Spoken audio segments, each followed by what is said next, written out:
thank you all for being here today. We have the Honorable Lieutenant Governor, who is going to be here as our keynote speaker, and we have many of our women that you see throughout the room, our success ambassadors, that are going to tell you today about their key to their success. We had another record-breaking year last year, helping more than 1,400 women in our efforts to provide women with educational programs to keep in line with our vision that no women live in poverty, are treated with dignity and respect, and are shaping their families and communities. Our clients come from hundreds of nonprofits and agencies throughout the great state of New Jersey. Many of them are here today in the audience. I'd like to just mention a few. The Latina Legal Education and Defense Fund, Women's Space, Homefront, Rescue Mission, Mercer County Community College, Middlesex and Mercer One Stop, Doves, just to name a few. Over 90% of our clients receive some form of public assistance. They face difficult circumstances, including underemployment, chronic unemployment, homelessness, domestic abuse, and violence. At Dress for Success Central New Jersey, we have the distinct privilege of hearing the stories from more than 7,500 women throughout the great state. Last year, employing 300 of those women, many of them here today, so give them a round of applause. You'll be hearing from them soon. This employment event would not be possible without my board of directors, volunteers, program managers, events committee, especially Joanne and Candace, and our community partners and sponsors. Thank you today for your support of our women. Thank you for being here. We have some dignitaries in the room today, and I want to thank the elected and appointed state and county officials that are here today. Our keynote speaker, the Honorable Lieutenant Governor, Sheila Oliver. Give her, perfect. She'll be here in a minute. Assemblywoman Verlena Jackson Reynolds, please stand up. Thank you for being here. Paula Salome Cavella, County Clerk of Mercer. There she is. Nina Melker, our freeholder for Mercer County. Anthony Carabelli, Director of Economic Development for Mercer County. Kevin Kurtzel, Middlesex County Workforce Development Director. There's Kevin. Jerry McKenzie, Middlesex Director of Human Services. Denise Daniels, East Windsor Township Council. There she is. Thank you for being here. I would like now to invite Brian Hughes, our Mercer County Executive, to make opening remarks for us. Thank you, Brian.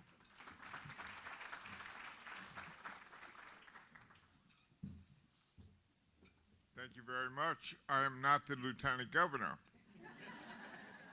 but I do want to thank so many people in the room. This has been a wonderful experience. I think when I first came to Dress for Success, there were about 9 or 10 people in the room. You have grown it significantly, and it is wonderful to see all the people out here really giving back to their community and making sure that we have a group of people who are ready and willing and able to go out and find meaningful employment, dressed for success, and ready for tomorrow. And I congratulate all of you for what you've done.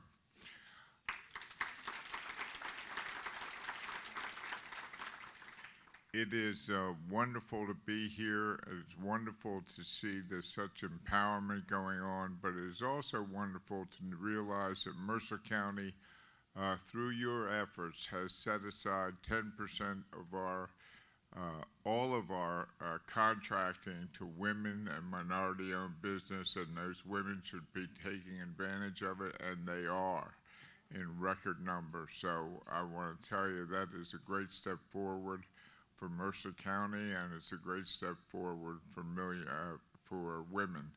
I think it's close to $20 million now that's set aside for women-owned businesses, so I want to congratulate you. With that, I say thank you for all the work that you do, and thank you for all the work you're going to be doing in the upcoming year and for attending this wonderful breakfast. Thank you very much.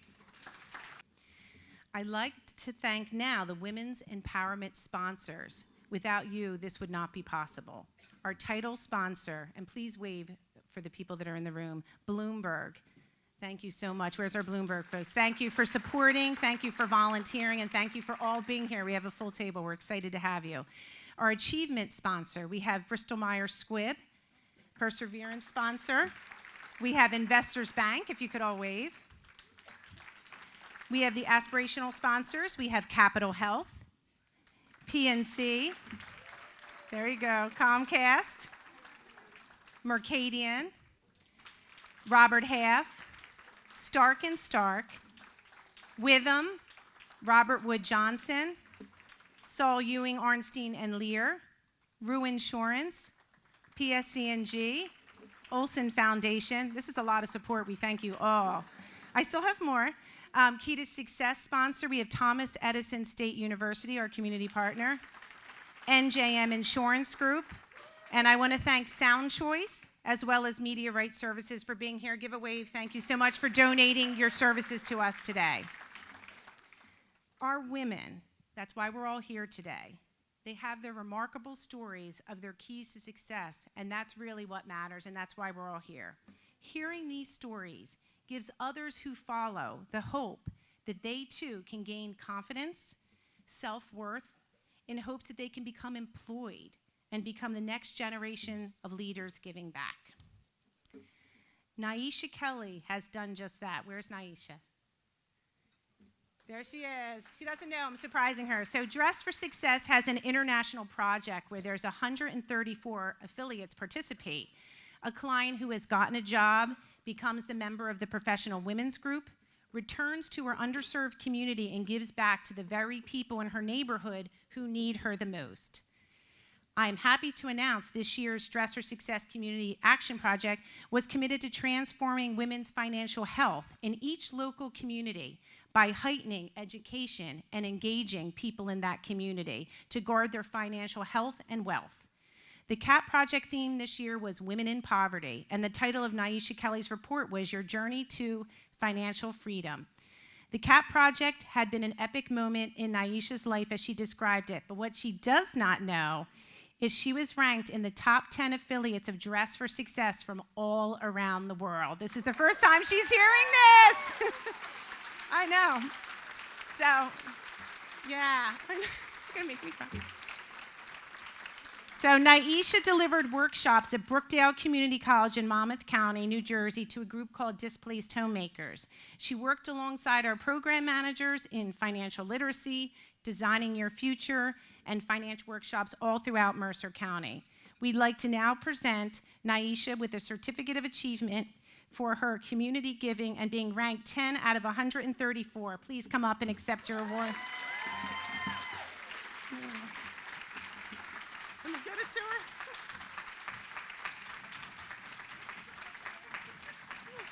Oh, I forgot to stare. You don't have to say much. Just say Okay. Thank you. She doesn't know. Sorry. This is a big surprise to her. We just found out 2 days ago, so I added it to my agenda. You don't have to, you can just say thank you. You don't have to. Thank you so much. I just want to leave y'all with a quote. Our deepest fear is not that we are inadequate. Our deepest fear is that we are powerful beyond measure. Thank you, Dress for Success, for letting me know that I am powerful beyond measure. Thank you. You got me good. Oh, this way.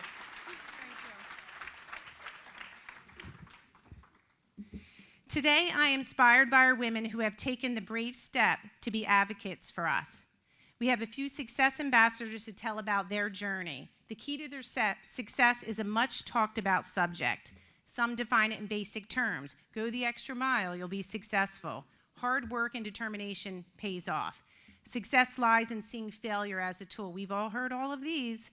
We want to hear now from the success ambassadors and find out how they feel and what their key with Dress for Success has been. The key to my success is growing. Before Dress for Success, I didn't have enough faith in myself. Thanks to Dress for Success,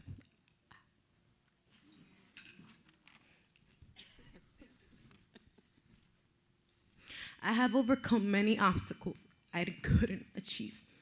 I now know what it feels to be promoted. I now know what it feels to have a diploma. and I now know what it feels to be in control of my future.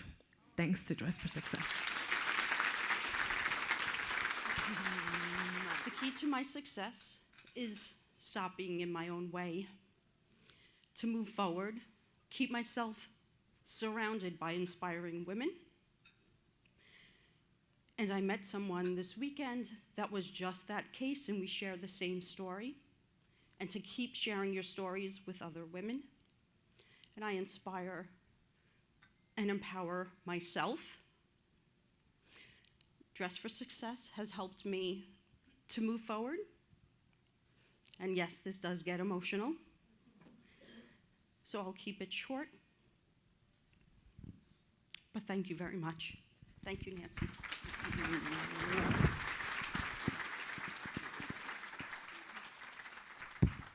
We do a lot of crying here.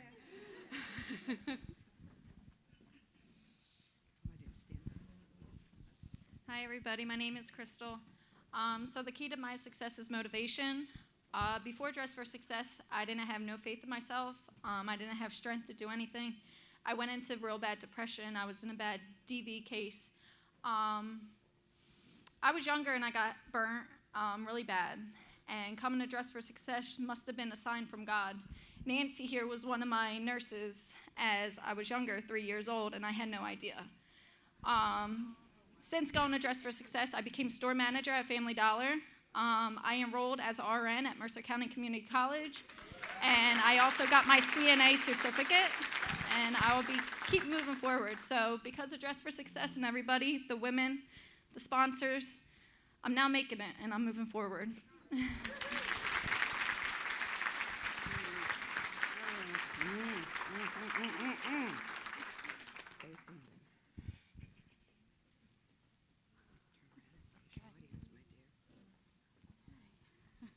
Hi, I'm Donna. Good morning. Oh, there's a lot of you in the room. I didn't turn around. I got to read off of this because I don't want to miss anyone. Can you hear me even down here? Okay. The key to my success is knowing I now have the skills I need to succeed. Dress for Success, Central Jersey. I didn't put the new in it because I'm a Jersey girl. Gave me those skills through the 9-week Designing Your Future program managed by Nancy. Much respect, Nancy. I'm going to cry. I have learned so much from my mentors, Charlotte. Hey, girl. And Marilyn, thank you. You've done more than I can even write on this paper. The most significant thing that I walked away with is the fact that no one at Dress for Success ever looked down on me, something I've become used to in my life. And because of that, I am more trusting of others and able to make eye contact. My counselor at Woman's Space registered me for this program, and I thanked her for that yesterday. Dress for Success has helped me by making me feel worthy of their time and effort. I want everyone to know that they have brought out something in me I didn't know was there, and that's confidence. I know this because my children and friends see a positive change in me. Thank you.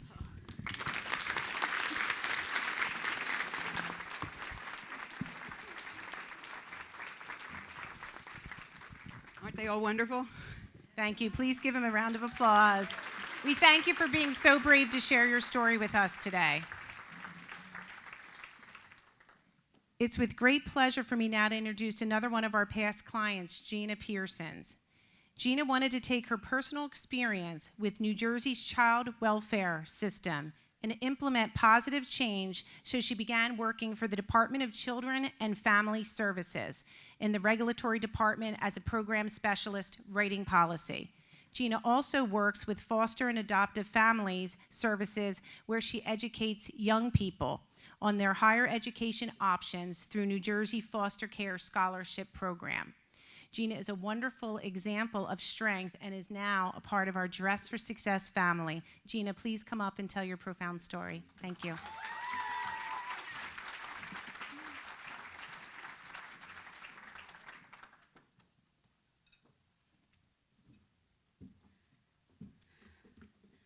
Wow, there is a lot of you.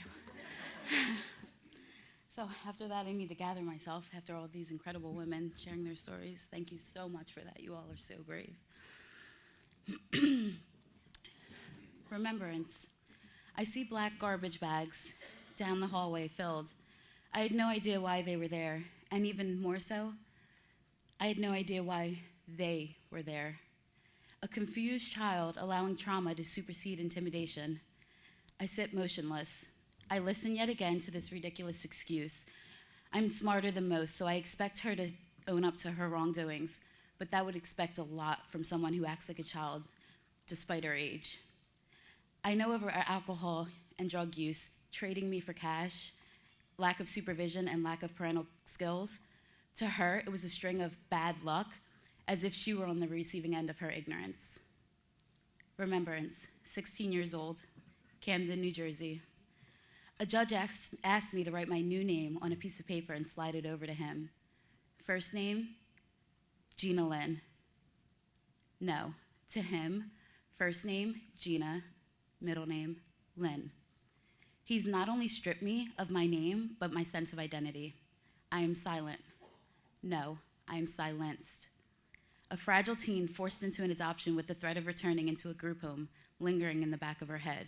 A lost identity stripped by the lack of conversation. I did not want this. But finally, stability. No. Finally, a building. She's supposed to be a mother, but I call her by her first name. She's made it even evident that I'm no more than a babysitter. Exposed to her daily misuse of prescription medications, I continue falling further into the cracks of the school system.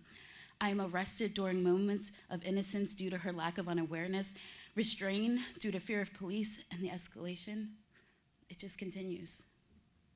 Remembrance, September 2010. Finally, I'm free. My paperwork through the Educational Opportunity Fund program, it has me categorized as an independent student. I sit in the financial aid office with the counselor with relief that I've made it.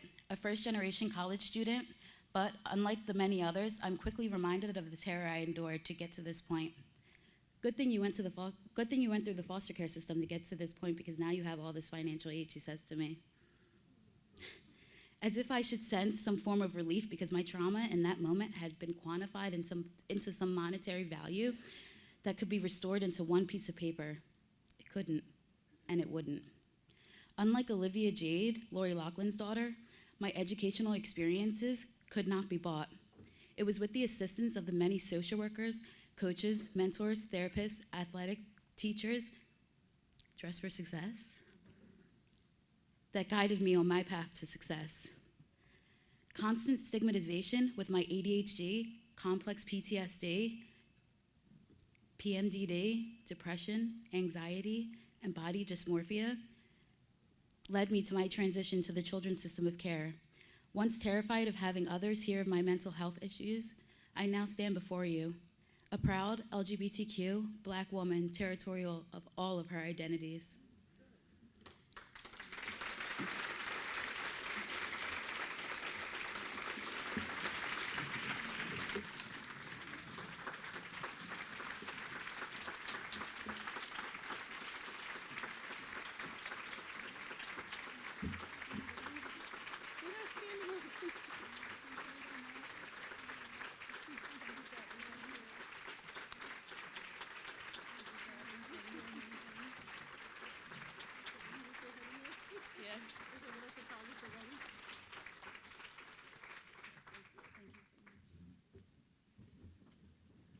Wow, that's wonderful. Such a success, empowering story. She's shedding awareness for women and girls everywhere by raising awareness for Dress for Success. Thank you so much, Gina. It is now my distinct pleasure to introduce the Honorable Lieutenant Governor Sheila Y. Oliver. There she is. Sheila Oliver took the oath of New Jersey, 2nd Lieutenant Governor, on January 16, 2018. She is the first woman of color to serve in a statewide elected office in New Jersey's history. Yeah, you can clap every time I say something great. She was appointed Commissioner of the Department of Community Affairs by Governor Phil Murphy. First elected to the General Assembly in 2003, she became the Speaker in 2010, the first African-American woman in the state history to serve as such. There you go. And just the second in the nation's history to lead a state legislative house. She has chaired the Assembly Human Service Committee and served on the Labor, Higher Education, Women and Children, Commerce and Economic Development, Transportation, Independent Authority Committees. She also sat on the Joint Committee of the Public Schools and the Joint Committee for Economic Justice and Equal Employment Opportunity.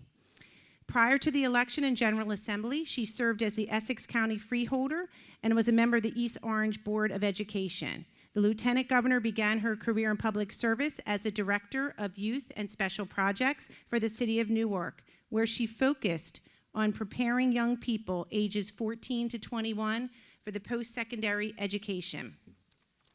She taught college courses in achievement motivation, nonprofit management, and pre-college preparation. Lieutenant Governor has served on the boards of numerous nonprofits organizations, including East Orange, General Hospital Board of Trustees, the United Way, the Newark Coalition of Neighbors, the Newark Advisory Council, the Global Women's Leadership Collaborative of New Jersey, and many others. The Lieutenant Governor has received numerous accolades and awards from organizations across the country, honoring her lifelong public service and advocacy for women. Please come up. We really appreciate that you're here today. Thank you so much.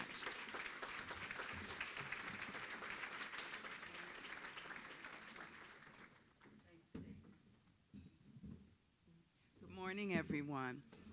What a wonderful turnout this morning. I'm glad to see all of you, all the smiling faces, and I'm equally pleased to be in the company of your county executive in Mercer, Brian, and my assemblywoman, Verlina, and yes, you can clap for that. Paula is here, so great representation from the elected officials here. And you know, as I was taking my seat, Bill Harla, those that know me, I'm a crier. And he said to me, "You got here just in time for the crying." So I want you to know that you're in good company and good stead. And I love when people are not afraid to wear their emotions on their sleeve. That tells us a lot about the character, and it tells us a lot about the sentimentality of your expression. So I did appreciate hearing your testimony this morning. And don't be afraid to shed those tears. Never, ever, ever. I think Oprah has a saying about, you know, doing that. And we have to do it more often. And I'd like to thank the men who are here today. It's great just seeing so many women, but let's give the guys a round of applause. So, you know, I got involved in an early version of Dress for Success, and many of you may have heard of the late State Senator Winona Littman. She was the first African-American woman to serve in the New Jersey State Senate. And in Newark, Brenda Beavers, who was running the Salvation Army, established the Winona Littman Dress for Success program many years ago, and I got involved in it. And, you know, I was asked today to speak about three kind of thematic issues, the first being women empowerment. And something that I know those who have had the opportunity to go through any type of development program or a a seminar or going through a program like Dress for Success, you know, I get really amused when this topic of, quote, women's empowerment comes up. Because what we have to begin to recognize and embrace as women is no one has to give us power. Nobody has to give us power. We must learn to begin to empower ourselves. We have to begin to empower ourselves. And where that begins is very simple. There are kind of three things that help us empower ourselves: healthy self-esteem, self-confidence, and the ability to stand up for ourselves. Those are the only three things you need to be an empowered woman. That's it. And, you know, for a long time in our society, we relegated women, and I'm speaking of back in the day, and we're all generations in this room today. But for the younger women, some of the things you probably cannot even relate to relative to women of other generations. And I'm a baby boomer, so I came along during an empowerment phase in our country. You know, we were the San Francisco and Haight-Ashbury and, you know, power to the people. You know, I come from that generation.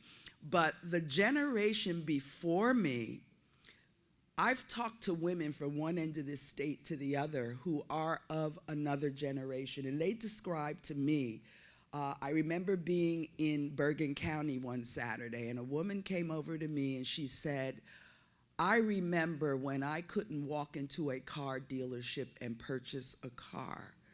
And she remembered that she got her first job, she was making good money, and she went to buy a car. And the car dealer told her, after she picked out what she wanted, that she had to come back with her husband in order to sign the contract. So something younger women may not understand why this whole movement about women empowerment is such a big deal is because there was an era of time not too long ago that women legally did not have legal status across a whole spectrum of things. And, you know, things like the ability to buy a house. You wouldn't find a woman being able to sign a contract to buy a home or, you know, to get a car. And that is why one of the first pillars of us moving toward empowerment is the issue of financial literacy. One of the things that has been an impediment for us as women for a very long time, we never really were exposed to the whole concept of acquiring wealth and investing and understanding how to leverage credit and those kinds of things. And those things are very important for us to understand as women, because one of the things that definitely will help you establish being an empowered woman is if you earn and control your own money. And that is something that is extremely important. But just think, there was an era of time when women who worked, when they brought that paycheck home on Friday, they handed it over to the husband or the significant other, and he controlled the finances. So, you know, I'm so sorry these guys are here because because, you know, I'm thinking of something that, like, my grandmother and my aunties, you know, used to say, but I'm sure you've all heard it. But they used to say, now, honey, you can, you know, have the joint bank account and everything, but, you know, you got to tuck a little something away on the side for yourself. So that's one of the first things we have to do in this whole empowerment movement. And yeah, it's true, you guys. Yeah. And yeah. So we've come a very long way. And, Dress for Success, let's talk about, what facilitated the creation of Dress for Success.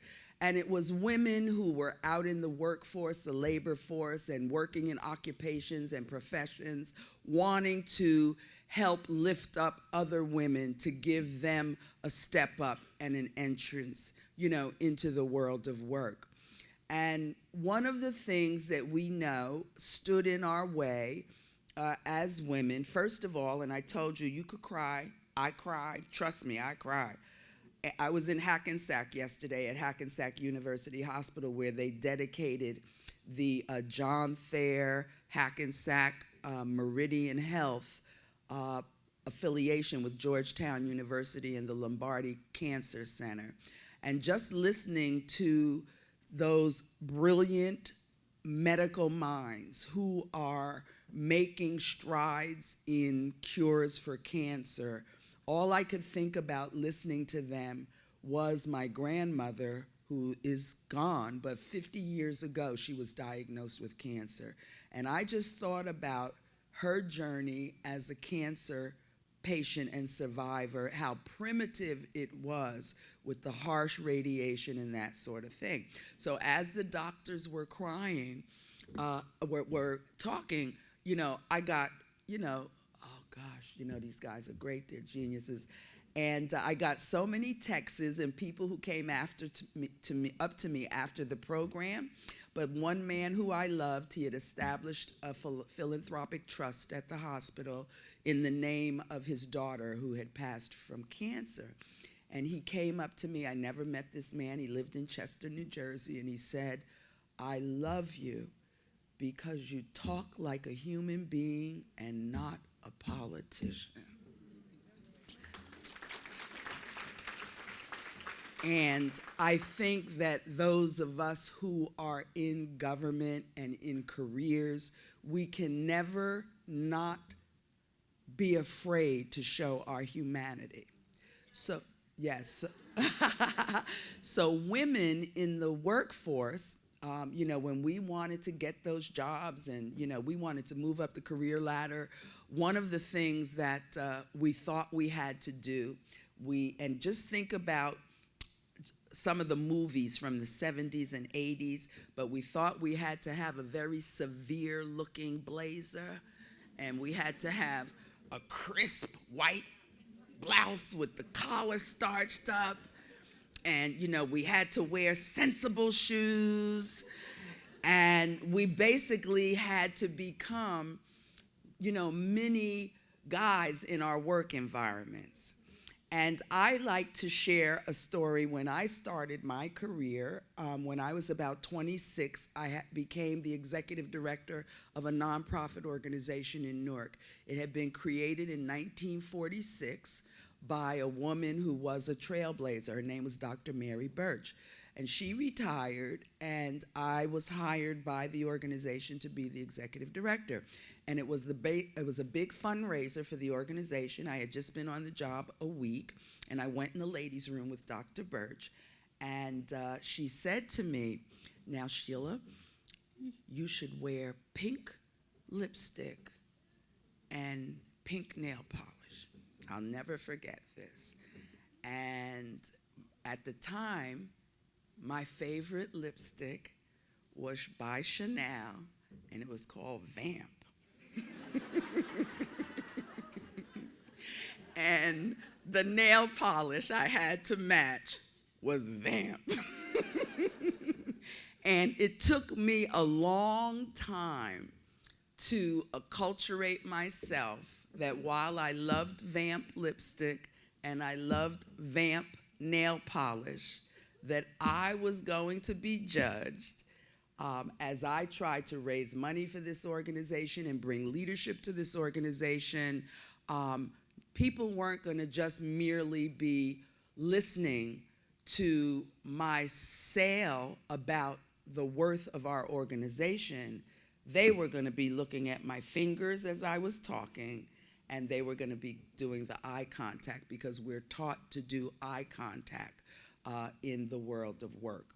And I then began to understand that I had to learn to, quote, code switch. And, you know, when I had to do things, I was willing to put on the navy blue suit and the white shirt. But then when it was my time and, you know, my environment, I could put on my edgy outfits. And so dress for success is extremely important because as women, whether it's right or wrong, we have to deal with the reality of we having to be code switchers in our environment because we're going to be judged. And I'm not saying it's right for us to be judged, but we're going to be judged. And so that's why this whole dress for success gets to be important, the way we comport ourselves. All of these things attribute to our ability as women to be successful in whatever we choose to do. And then I'm just going to close with this issue of learning how to effectively communicate with people. That's another rung in the ladder that helps us in our careers. And I like to tell people, I know they have it in Mercer County, but I love the Toastmasters organization. And, you know, you can sign up and participate in Toastmasters. They help you learn, you know, and perfect your ability to speak in front of people. I am someone that is an introvert, believe it or not. I'm an introvert. And to have to get up and talk to people in front of people, trust me, it took me a long time to overcome that fear, the butterflies in the stomach, you know, being nervous the night before I knew I had to speak the next day. But what I will say to you as women, just get up and do it over and over and over and over again. And it will just become second nature to you. And one of the ways that it helped me, I got involved with a nonprofit that helped train boards of trustees, and we would do board training.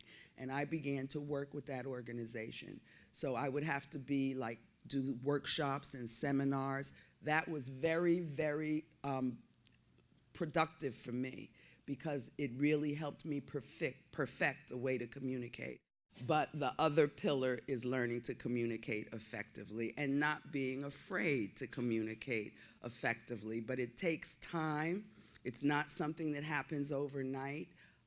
You know, we learn through experience, and I often tell young people, it's great to be a millennial, but nothing beats wisdom and life experience. And so you've got to put that in your toolkit as well. And aspire, you know, and I see we have achievement sponsors and perseverance sponsors and aspiration sponsors. Have all of those things as your goals and your objective. But also remember what has to come along with it is wisdom and life experience. And the more we live and the more we experience things and the more we interrelate with people, all people, and that's another thing I'm going to throw out to you. Don't stay in your own little box and go out and experience things. And I always try to tell young people, you don't need an entourage. If your BFF doesn't want to go to the museum or doesn't want to, you know, do other kinds of development activities, go do it alone. And you will find that that will pay off for you. So thanks for having me. Congratulations to everyone. I want to thank Dress for Success Central Jersey for all that you do. And for the women, let's continue climbing and going up those rungs and feeling good about ourselves and demonstrating that we are equal partners in the workplace with our male counterparts, and we won't reveal to them that we got a little extra gene that they don't have. Thank you. Oh, thank you.